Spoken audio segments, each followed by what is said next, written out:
I suppose the first thing I should say is that Nagesh, you've got a nasty piece of work on the screen, isn't it? Was that where did you draw on for that? When I first met you this afternoon, I didn't know whether I was going to shake your hand or slap you. I mean, you know. Yeah. We've actually screened this film at many universities, and right after the screening, the first response is this, that right now we'd like to kill you. When I was... Oh, sorry. It's the... Okay, it's making all the right... It's making the right noises, but why don't you take this? Yeah, I'm going to have to put it in my mouth. Hello. Okay. Can you hear me now? Yes. All right. So, when I was actually writing the role of Chinna, I felt at some level that I understood the character right. And you know, usually as actors, you try and find some kind of commonality with the character you're about to play.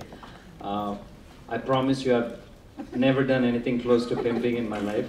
Yes, we do it to sell our scripts and get our movies made, but not for anything else. But I felt that if I gave it to another actor, that they would overpower it, and because it's truly the most despicable character I've ever written. So I thought I understood him right, that a lot of the stuff that he does is out of the pure belief that he's doing a very, very important thing. How much of that was fact and how much of it fiction? Chinna is an amalgam of a lot of things that I heard. The biggest problem in piecing this film together, which is why I came up with a very interesting caveat in the beginning, instead of just saying based on a true story. It says right at the beginning that it's a fictional account of many true stories. The thing is, as a filmmaker, when you're talking to these women, and specifically Laxmi, you want details. In order to flesh out your script, in order to be able to get the actors to perform better, you need details. But when you're sitting on the other side of the camera and asking these questions, you are constantly tested at a moral level. Is where does a filmmaker begin or end, and where does having that person relive their trauma begin? You want details, but every time you say, so Laxmi would say, I went to this bad house, and this man made me do very bad things. So the first question is, what kind of bad man was he? So then you talk to the people who rescued her, the cop, the other people, and then you try and get some details. So there is a fair amount of fictionalization. I can't tell you where one begins and the other ends, because it's just pieced together. I mean, when I watched the film, I found it quite brutal at times. But I know you were telling me about half an hour ago that you've actually had to tone it down, the reality. Tell us about the reality a little bit. After the film was made, my acid test came when I actually had a foundation invite about 100 sex workers from Mumbai, and I showed them the film. And for the first time since I made the film, I was so nervous. I was just hanging outside, and constantly, it felt like a final exam. Because I knew that whatever story I'd concocted, these people would instantly be able to tell me if I'd, gone off the track. And one of the things that they came out and said is nothing about this film is exaggerated or untrue. And Preeti Patkar, who runs this amazing foundation, Prerna, and she's been doing it for 27 years, she said, you've actually toned everything down. I've seen stuff that is 100 times worse. And she proceeded to tell me some of the things that she'd seen. And all of the violence in this film, and I promise you, I have never hit a woman in my life. All of that is completely fake. It's smart editing and sound effects, and the stick that I use is a styrofoam stick. Everyone's good, but yeah. Obviously, guys, sexuality is in question as well, isn't it? Chinnas? Chinnas, yes. That was, it's a thing that I've seen a lot in Andhra Pradesh and Tamil Nadu, that the men grow a long pinky nail and painted all kinds of different colors. So I've never figured that aspect out. I know, is that something that they're trying to tell you and no one's listening?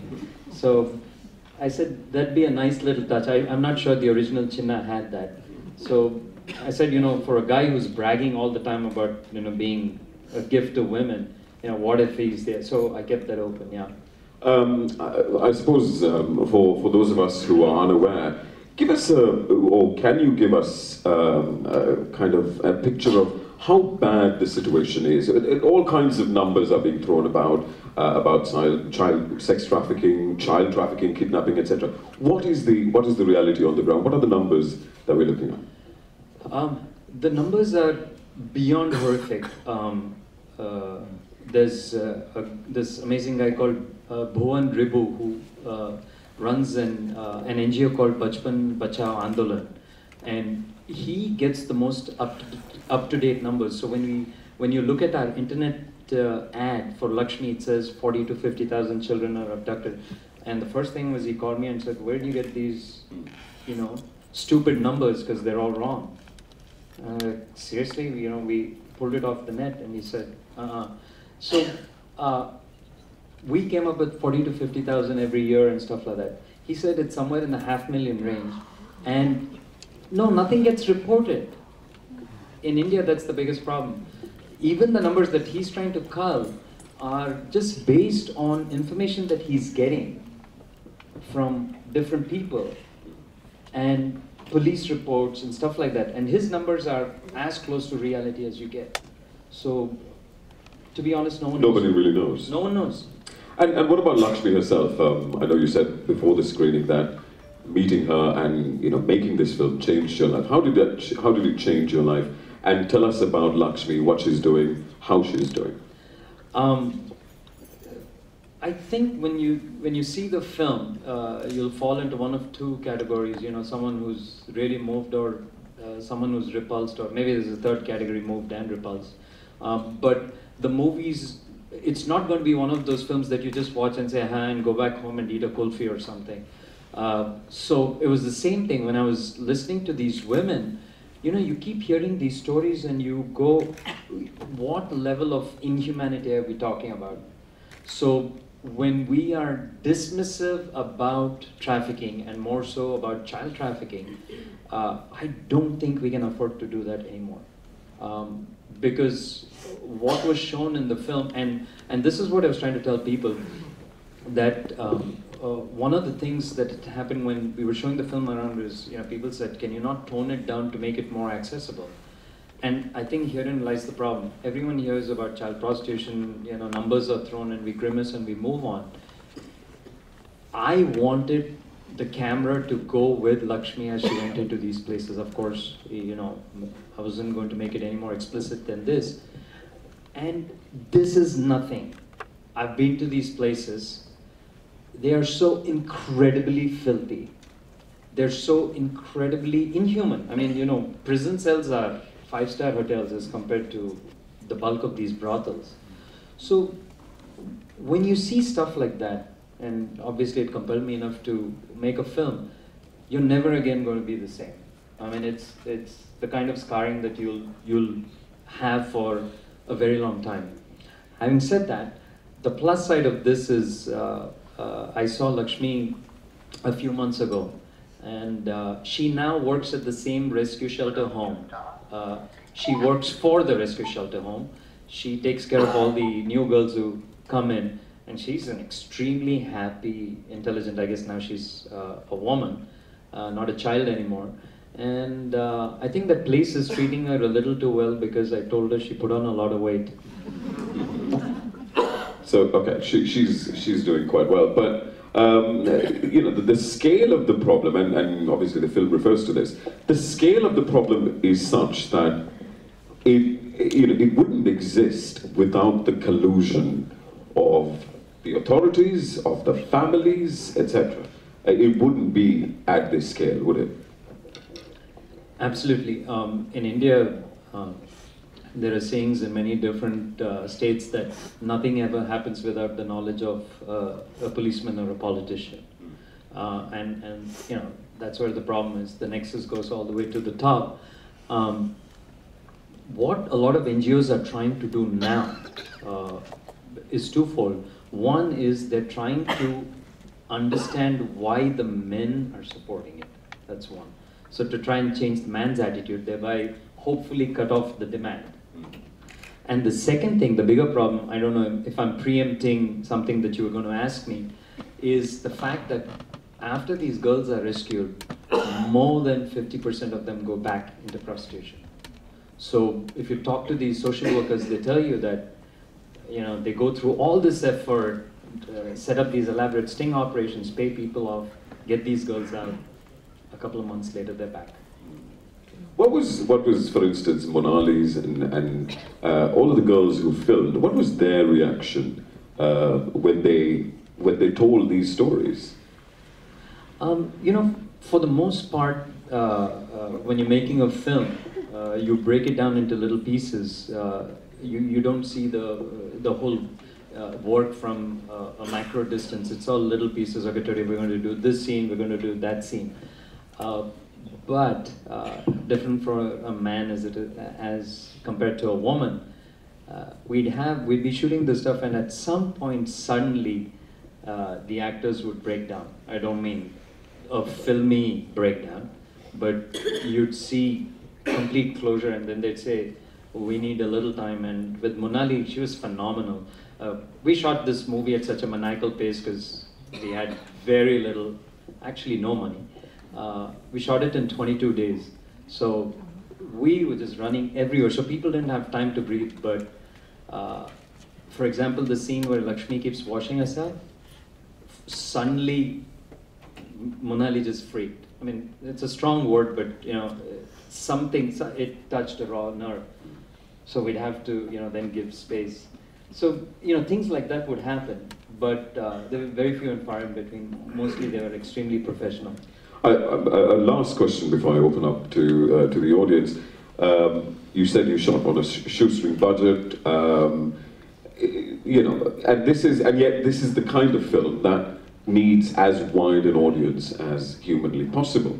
You know, how difficult was it getting funding for it? And, you know, what are the difficulties you're facing in, for instance, you know, getting a wide release here or elsewhere, or even in India?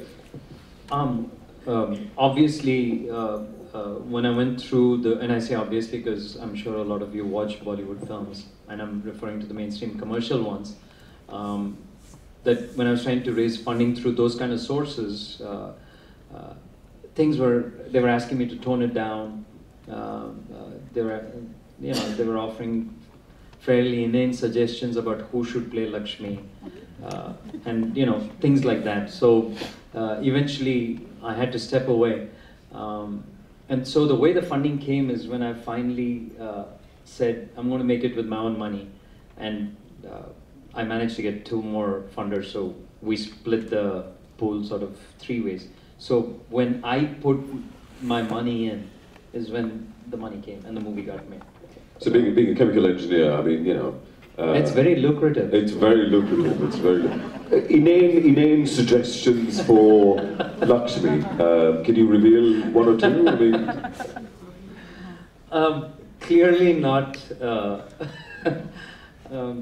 No, it was not Deepika Padukone or anyone. But, I'm just saying. But yeah, everyone wants a known face. So they're like, you know, how about you make, instead of 14-year-old girl, how about we look at someone who's 19 or 21 and then get a 30-year-old. Yeah, alleged actress to play.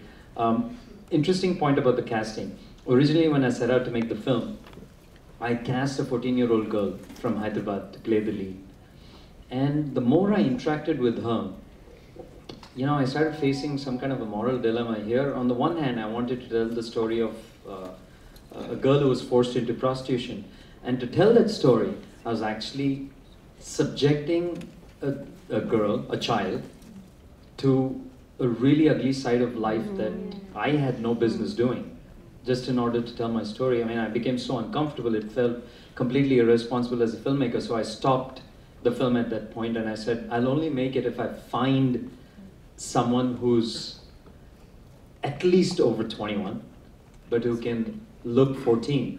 And as luck would have it, I saw Monali at a party. Monali Thakur, the girl who plays Laxmi, is actually a very popular Bollywood singer. She sang one of the songs in the film.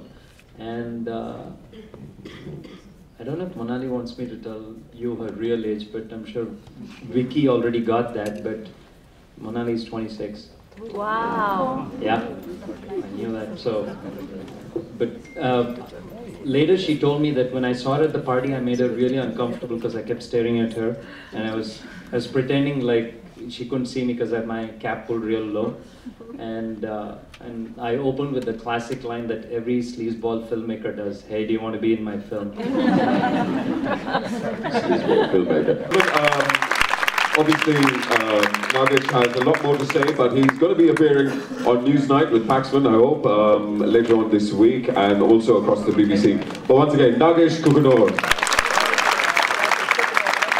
And the London Asian Film Festival continues for another 14 days as well. There's a brochure outside. Please do pick up one and come for our screenings.